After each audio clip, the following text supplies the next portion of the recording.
ওকে, তাহলে আমরা আজকে শুরু করছি কানেক্টরসের পার্ট 6। তো এখানেও আমরা কিছু অ্যাডভার্ব দেখব, যেমন হচ্ছে যে আমাদের যদি থাকে যে প্রেজেন্ট পারফেক্ট। প্রেজেন্ট পারফেক্টের ক্ষেত্রে আমরা সাধারণত কি করে থাকি, যে প্রেজেন্ট পারফেক্টে আমরা সাধারণত ইউজ করে থাকি হচ্ছে কি অলরেডি। তো অলরেডিটাকে আমরা কোথায় ইউজ করে থাকি? অলরেডিটাকে আমরা ইউজ করে থাকি কিন্তু মিডিল, মানে আমি সংক্ষেপে এম দিলাম। এম মানে আমাকে অলরেডি ইউজ করতে হবে একটা সেন্টেন্সের মিডিল। তারপরে যদি আমরা এখানে লিখি হচ্ছে কি ইয়েট, এরপর আমরা এখানে কি লিখলাম ইয়েট। ইয়েট সাধারণত এন্ডিং একটা সেন্টেন্সের কোথায় বসে? শেষে বসে। তারপরে যদি আমরা লিখি হচ্ছে কি যে ফার, ফার হচ্ছে আমাদের সেন্টেন্সের শুরুতে বসে, বা আমরা এখানে লিখলাম হচ্ছে কি সোফার। ফার এখানে আমরা কি লিখলাম? সোফার। এই দুইটা আমরা এন্ডিং এ ইউজ করব। তার মানে ফার হচ্ছে আমাদের এন্ডিং এ, সোফারটা হচ্ছে আমাদের কি এন্ডিং। এন্ডিং মানে শেষের দিকে। এই জন্য আমি সংক্ষেপে ই দিয়ে প্রকাশ করেছি কিন্তু। ওকে, এরপর আমরা সাধারণত আর অন্য যে অ্যাডভার্বগুলো আছে সেগুলো আমরা কোথায় ইউজ করতে পারি সেগুলো হচ্ছে আমরা একটু দেখব। তাহলে ফার, ফার দেওয়া থাকলো, সোফার দেওয়া থাকলো। এরপর হয়তো আমরা লিখলাম যে হচ্ছে জাস্ট, অথবা আমরা কি লিখলাম জাস্ট নাও। এগুলো আমরা কোথায় ইউজ করব? এগুলো হচ্ছে আমাদের এন্ডিংয়ে থাকবে, মানে সংক্ষেপে আমরা কি দিলাম? ই দিলাম। ই মানে হচ্ছে আমাদের কি এন্ডিংয়ে। এরপর হচ্ছে রিসেন্টলি।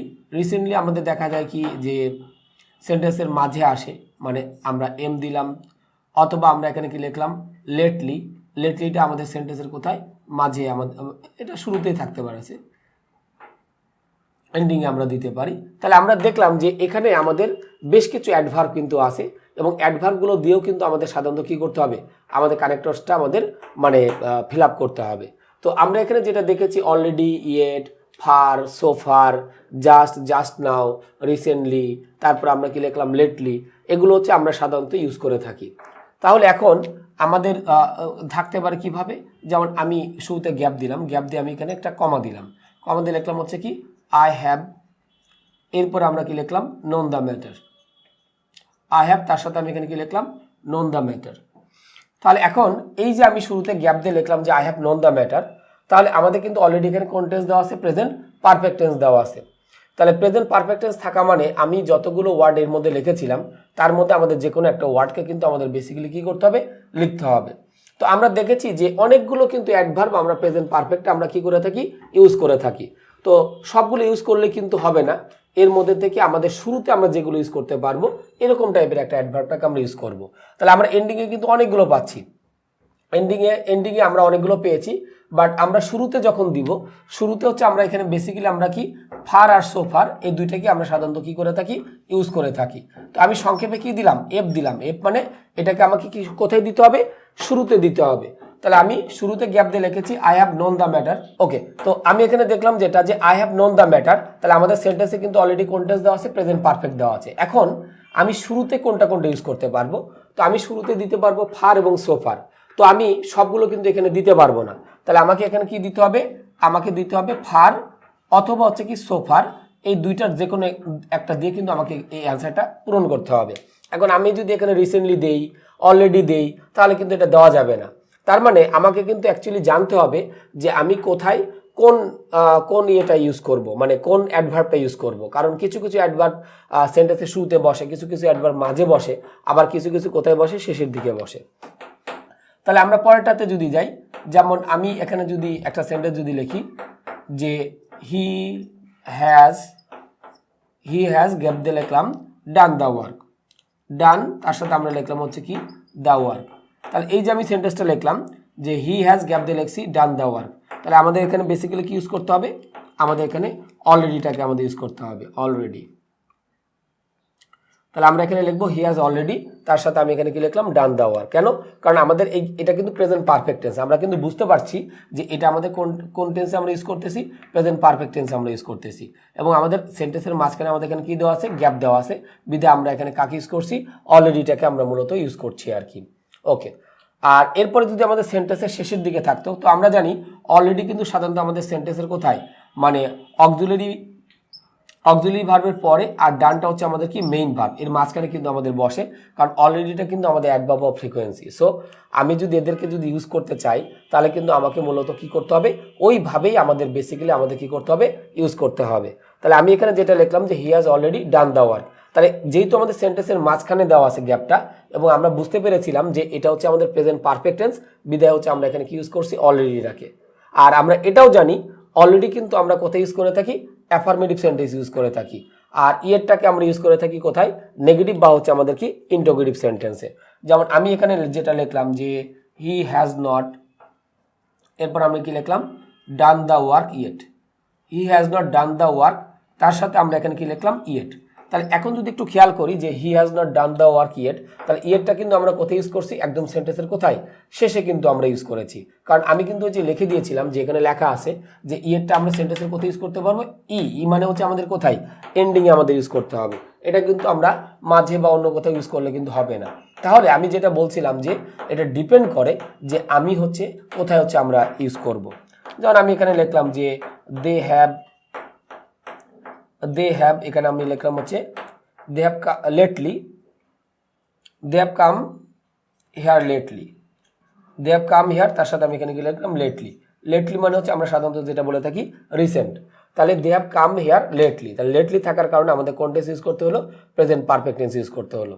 তাহলে আমরা এখানে যে কথাটা বলতে চাচ্ছি যে প্রেজেন্ট পারফেক্ট টেন্সে আমরা অ্যাডভার্বগুলো ইউজ করে থাকি, বাট আমাকে আগে জানতে হবে যে আমরা কোথায়, আমরা শুরুতে কোন অ্যাডভার্বগুলো শুরুতে দিব, কোনটা মাঝে দিব, অথবা আমরা কোথায় শেষের দিকে দিব আর কি। তাহলে আশা করি যে আমরা রুল নাম্বার 14টা আমরা বেশ ভালোভাবে হচ্ছে কি বুঝতে পেরেছি। এরপরে আমরা আরেকটা নিয়ম নিয়ে একটু আলোচনা করি, রুল নাম্বার হচ্ছে কত, 15-এ। তো রুল নাম্বার 15 আমাদের সাধারণত যে ওয়ার্ডটা থাকবে এটা হচ্ছে আমাদের কি, লাইক। লাইক মানে আমরা কিন্তু সবাই জানি লাইক মানে কিন্তু পছন্দ করা, কিন্তু আমরা একটা মনে রাখবো লাইকের অর্থ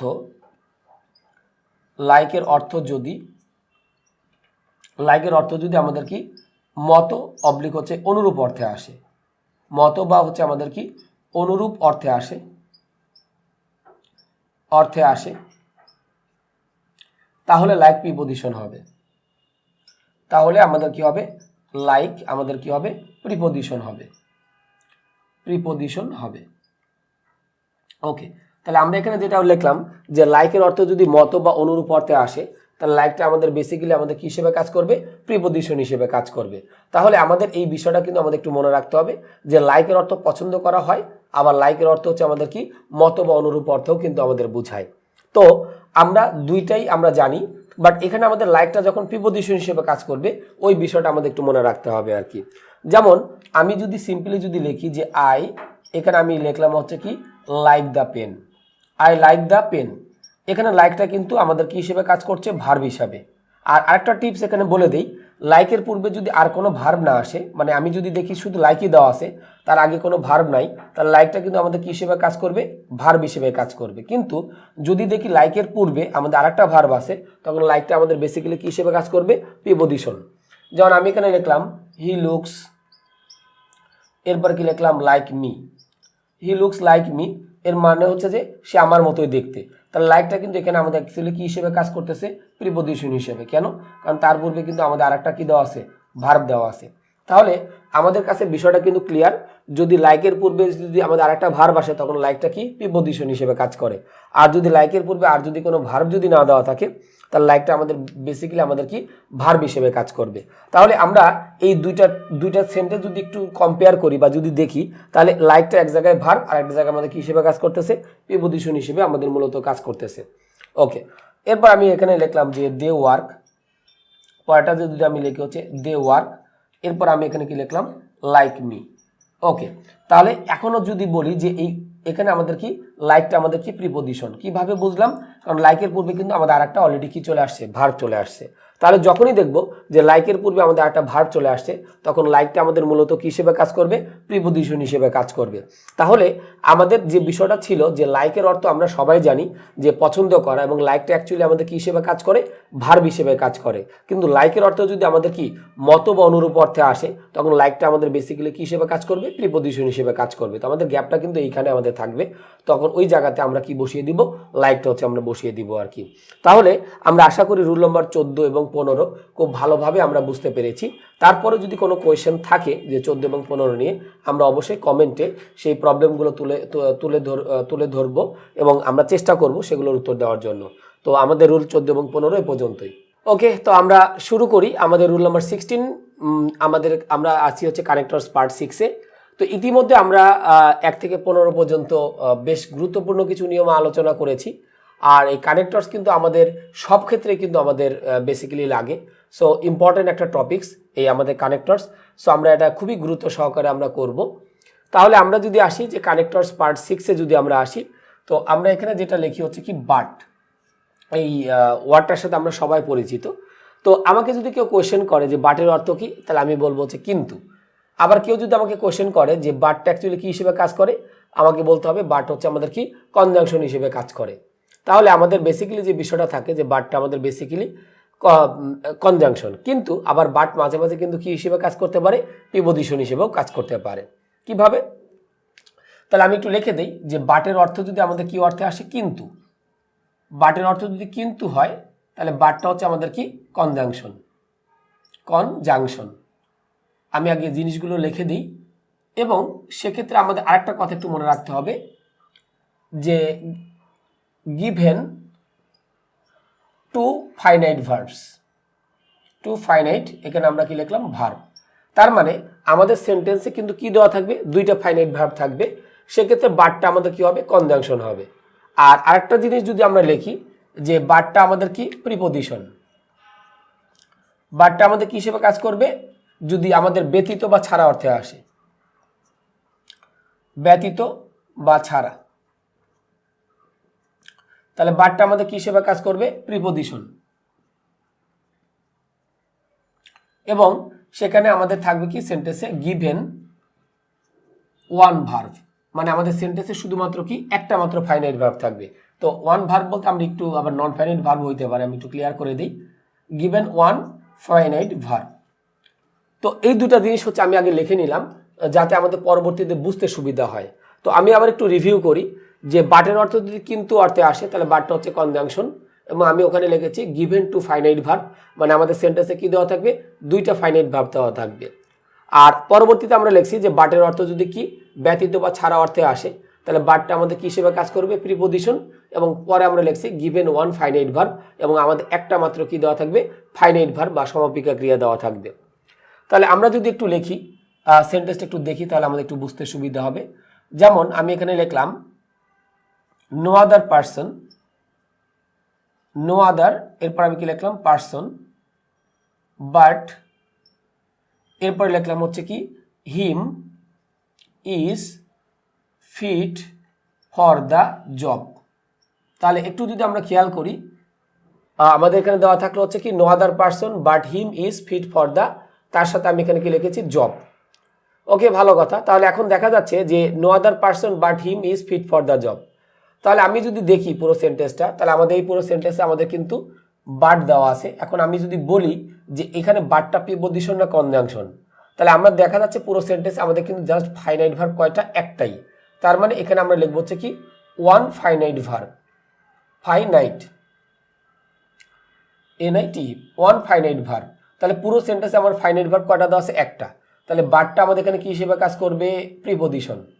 ওকে, তাহলে যদি আমাদের সেন্টেন্সে একটা মাত্র ফাইনাইট ভার্ব থাকে, তাহলে বাটটা আমাদের কি হিসেবে কাজ করতেছে, প্রিপোজিশন। আর আরেকটা সেন্টেন্স আমি লিখি, তাহলে আমি বুঝতে পারবো। যেমন আমি এখানে লিখলাম no other person, no other person, এরপরে লিখলাম হচ্ছে কি can do it, no other person can do it, এরপরে লিখলাম বাট হি ইজ, এর সাথে আমরা যদি লিখি হচ্ছে কি ফিট ফর দ্য, তার সাথে আমরা এখানে কি লিখছি, জব। তাহলে আমাদের কাছে বিষয়টা কিন্তু ক্লিয়ার দেখা যাচ্ছে যে no other person can do it but he is, তার সাথে আমরা কি লিখছি, ফিট ফর দ্য জব। তাহলে দেখা যাচ্ছে বাটের আগে আমাদের একটা ভার্ব আছে ক্যান ডু, বাটের পরে একটা ভার্ব আছে কোনটা, ইজ। তাহলে এখানে বাটটা আমাদের অ্যাকচুয়ালি কি হিসেবে কাজ করছে, কনজাংশন হিসেবে কাজ করতেছে। তাহলে এই বিষয়টা কিন্তু একটু মনে রাখতে হবে যে বাটের আগেও একটা আমাদের ফাইনাইট ভার্ব থাকবে, বাটের পরেও কিন্তু আমাদের কি থাকবে, একটা ফাইনাইট ভার্ব থাকবে। তাহলে বাটটা আমাদের এখানে কি হিসেবে কাজ করবে, কনজাংশন হিসেবে আমাদের মূলত কি করবে, কাজ করবে।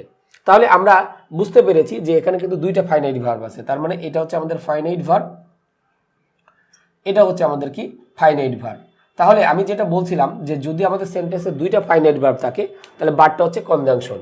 আর যদি আমার একটা ফাইনাইট ভার্ব থাকে, তাহলে বাটটা আমাদের কি হিসেবে কাজ করবে, প্রিপোজিশন হিসেবে কাজ করবে। এখানে রাইট ফর্ম ভার্বসের একটা ইম্পর্টেন্ট নিয়ম আছে, আমি একটু বলে দেই। সেটা হচ্ছে এরকম যে no other person but him is fit for the job. তো এখানে বাটটা কিন্তু অ্যাকচুয়ালি কি হিসেবে কাজ করতেছে, প্রিপজিশন হিসেবে কাজ করতেছে।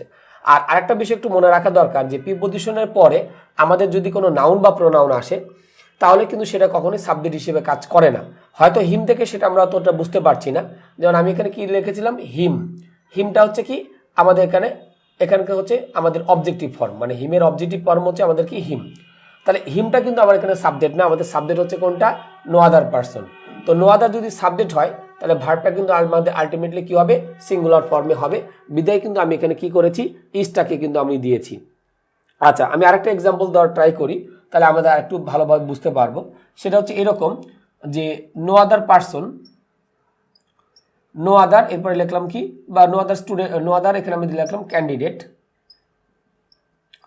বাট এরপর আমরা কি লিখলাম ইউ, এরপর আমরা কি লিখলাম ইজ, এখানে লিখলাম হচ্ছে কি appropriate for the result, appropriate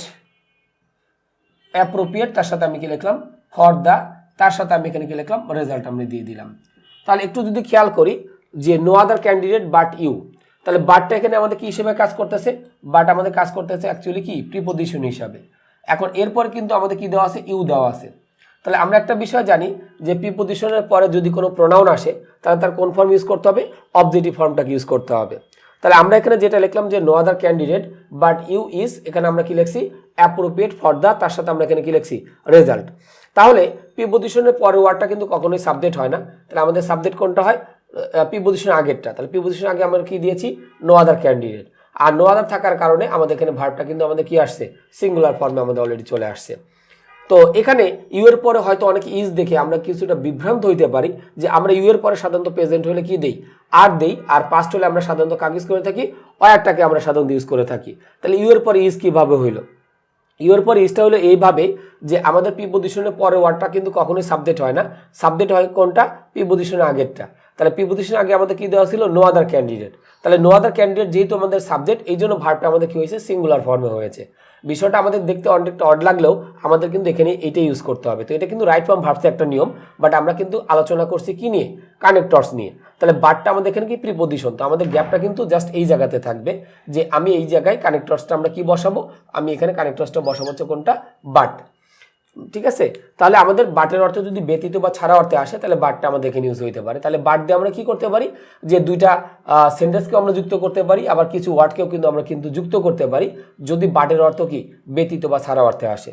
যেমন আমি এখানে যদি লিখতাম যে নান ক্যান, এখানে লিখলাম হচ্ছে কি ডু দিস, গ্যাপ দিয়ে লিখলাম হচ্ছে কি হিম বা হার যাই দিই না কেন। তাহলে আমি এখানে আমাদের কি বসাইতে হবে, আমাকে হচ্ছে একটা ওয়ার্ড বসাইতে হবে। তাহলে এখন দেখা যাচ্ছে যে এখানে কিন্তু দুইটা ক্লজ নাই, সো দুইটা ক্লজ যেহেতু নাই আমাদের কনজাংশন ওইভাবে ইউজ করবো না। তার মানে আমি এখানে চাইলে কি দিতে পারি, বাটও দিতে পারি, আবার এখানে কি দিতে পারি, এক্সেপ্ট, সিপিটি, এটা আমরা দিতে পারি। এক্সেপ্ট মানে কি, ব্যতীত বা ছাড়া। তার মানে এখানে বাট দিলে কিন্তু বাটের অর্থ কিন্তু না, বাটের অর্থ হচ্ছে আমাদের কি ব্যতীত বা ছাড়া অর্থে, মানে সে ব্যতীত অন্য কেউ এটা কি করতে পারবে না, মানে এই কাজটা করতে পারবে না। তাহলে আমরা এখানে যেটা বললাম যে বাটের অর্থ যদি আমাদের কিন্তু অর্থে আসে তাহলে বাটটা কনজাংশন, আর বাটের অর্থ যদি ব্যতীত বা ছাড়া অর্থে আসে তাহলে বাটটা প্রিপজিশন। দুইটাই কিন্তু আমরা কানেক্টরসে ইউজ করতে পারি। এখন আমাদের আরেকটা ইউজ করতে হবে, সেটা হচ্ছে নান বাট প্লাস হচ্ছে আমাদের কি সাবজেক্টিভ, অর্থাৎ নান বাটের পরে আমাদের যদি কোনো ওয়ার্ড আসে, বিশেষ করে প্রোনাউন যদি আসে, তাহলে আমরা কোন ফর্ম ইউজ করবো, সাবজেক্টিভ ফর্ম। আর এর সাথে আমরা যেটা লিখবো রেস্ট অফ বাট বলতে আমাদের বাকি যেগুলো আছে, যেমন every one but, no one but, এদের পরে আমাদের যদি কোনো প্রোনাউন আসে তাহলে আমাদের কোন ফর্ম ইউজ করতে হবে, অবজেক্টিভ ফর্মটাকে আমাদের বেসিক্যালি ইউজ করতে হবে। তো আমি আবার রিভিউ করি এটা, যে নান বাটের পরে আমরা সাধারণত যদি কোনো প্রোনাউন আসে আমরা কি দিব, সাবজেক্টিভ ফর্ম, মানে এক্স্যাক্টলি আমাদের নান বাটটা কিন্তু থাকতে হবে। তাহলে আমরা সেক্ষেত্রে দিব হচ্ছে সাবজেক্টিভ, মানে প্রোনাউনে কোন ফর্ম দিব, সাবজেক্টিভ। আর নান বাট স্যার আমাদের পৃথিবীতে যত বাট আছে সবার পর আমরা কি লিখবো, অবজেক্টিভ ফর্ম দিব। তাহলে এখন আমরা যদি এখানে হচ্ছে যে একটু লিখি, যেমন আমি এখানে লিখলাম none but he can do it, he can, তার সাথে আমি এখানে কি লিখলাম, ডু ইট। তাহলে নান বাটের পরে আমরা যে প্রোনাউনটা লিখলাম কোন ফর্ম দিয়েছি, সাবজেক্টিভ ফর্ম, বাট এখানে আমাদের নান বাটটাও কিন্তু আমাদের কি প্রিপজিশন হিসেবে কাজ করতেছে। কিভাবে বুঝলাম, এই যে সেন্টেন্সে আমাদের কয়টা ভার্ব আছে, একটা ভার্ব, তাহলে একটা ভার্ব থাকলে আমাদের বাটটা কি হয়, প্রিপজিশন। আর দুটো যদি সেন্টেন্সে ফাইনাইট ভার্ব থাকে তাহলে আমাদের কি হয়, আমাদের হচ্ছে কনজাংশন হয়। এখন যদি নান বাটের জায়গায় যদি আমি লিখি নো ওয়ান বাট, তাহলে আমাদের কি দিতে হবে? অবজেক্টিভ ফর্ম দিতে হবে যে নো ওয়ান বাট হিম, এরপর আমরা এখানে কি লিখবো? ক্যান ডু, তার সাথে আমি এখানে লিখলাম ইট।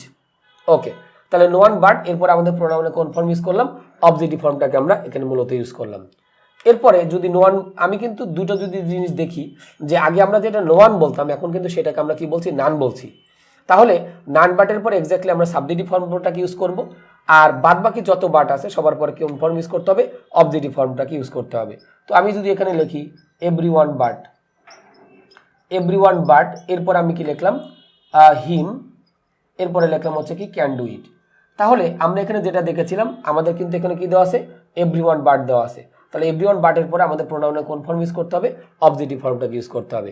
শুধুমাত্র একমাত্র নান বাট কথাটা যদি উল্লেখ থাকে তাহলে আমাদের হবে সাবজেক্টিভ ফর্ম, আর নান বাট ছাড়া আমাদের যত ধরনের বাট আছে সবার পরে আমাদের প্রোনাউনে কোন ফর্মটাকে ইউজ করব? অবজেক্টিভ ফর্মটাকে আমরা বেসিক্যালি ইউজ করব। তাহলে আমরা বাটের কিন্তু খুব একটা ইম্পর্টেন্ট জিনিস আমরা এখানে আলোচনা করলাম। তো আমাদের কানেক্টরসে কিন্তু বাটটা প্রিপোজিশন হিসেবে ইউজ হইতে পারে, আবার কিন্তু কি কনজাংশন হিসেবে কিন্তু ইউজ হইতে পারে। তো আমরা কনজাংশন হিসেবে আমরা দেখেছিলাম, তারপরে দোয়ালদোর সাথে বাটটা দেখেছিলাম, প্লাস হচ্ছে আমরা এখানে দেখলাম যে বাটটা যদি ব্যতীত বা ছাড়া অর্থে আসে তাহলে আমাদের কিভাবে হইতে পারে। তো বাটের এই ইম্পর্টেন্ট নিয়মটা কিন্তু বেশি ইম্পর্টেন্ট। কারণটা হচ্ছে কি যে আমাদের হচ্ছে যে বাটটা কখন প্রিপোজিশন হচ্ছে আর কখন কনজাংশন হচ্ছে এটা আমরা কিভাবে বুঝতে পারবো? তাহলে যদি আমাদের একটা ভার্ব থাকে তাহলে আমাদের বাটটা হচ্ছে আমাদের প্রিপোজিশন হয়, আর যদি সেন্টেন্সে যদি দেখি দুইটা ফাইনাইট ভার্ব আছে তাহলে বাটটা আমাদের বেসিক্যালি কি হিসেবে কাজ করবে? কনজাংশন হিসেবে কাজ করবে। তো আমাদের রুল নাম্বার 16 এ পর্যন্তই, এবং সেই সাথে সাথে আমি পার্ট 6 এখানেই ক্লোজ করছি। তো আশা করি আমাদের পার্ট 6-এ যে ইম্পর্টেন্ট নিয়মগুলো দেওয়া ছিল তো সেগুলো হচ্ছে আমরা সবাই গুরুত্ব সহকারে দেখব, মনোযোগ সহকারে দেখব, প্রয়োজন বোধে একাধিকবার দেখব। আর টেকনিক এডুকেশনের আমাদের যে ভিডিওগুলো আছে সবগুলোই কিন্তু আসলে অনেক ইম্পর্টেন্ট এবং গুরুত্ব সহকারে এবং খুব ইজি ওয়েতে দেখানো হয়েছে যাতে আমরা এই জিনিসগুলো দ্বারা আমরা আসলে সলভ করতে পারি। তো সবাই আমাদের টেকনিক ইজি এডুকেশনের যে ভিডিওগুলো আছে প্রতিটা সাবজেক্টের আমরা সবাই দেখার চেষ্টা করব এবং মনোযোগ সহকারে দেখব। একবার যদি আমরা না বুঝি আমরা চেষ্টা করব এগিয়ে দেখার জন্য। তারপরেও যদি কোনো সমস্যা থেকে থাকে আমরা অবশ্যই কমেন্টে সেই সমস্যাগুলো জানাবো এবং আমরা সাথেই চেষ্টা করব সেই সমস্যাগুলো সমাধান করার জন্য। তো আমাদের পার্ট 6 এ পর্যন্তই। পার্ট 7 দেখার আমন্ত্রণ জানিয়ে পার্ট 6 আমি এখানে শেষ করছি।